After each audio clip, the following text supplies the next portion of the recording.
কোনো কিছু কারণের জন্য আমার মন আজ খুব খারাপ ছিল।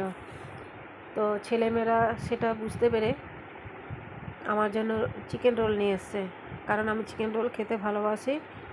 ওরা ভেবেছে যে আমি চিকেন রোল খেলে হয়তো আমার মনটা ভালো থাকবে, তার জন্য চিকেন রোল নিয়ে এসছে।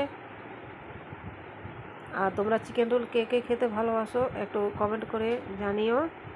আর এটাই হচ্ছে ছেলে মেয়ে মায়ের ভালোবাসা, কারণ মা মন খারাপ করে বসে আছে দেখে ছেলেমেয়েরা আমার জন্য খাবার নিয়ে এসছে। বললো রাতে কিছু রান্না করতে হবে না, আমরা তোমার জন্য নিয়ে আসবো খাবার, তুমি খেয়ে নিও। তো এই দেখো ছেলেমেয়েরা কী কাণ্ড করেছে, আমার জন্য চিকেন রোল নিয়ে এসছে।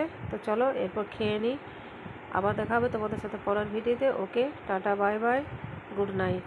সবাই সুস্থ থেকো, ভালো থেকো, এই বলে ভিডিওটা আমি শেষ করছি।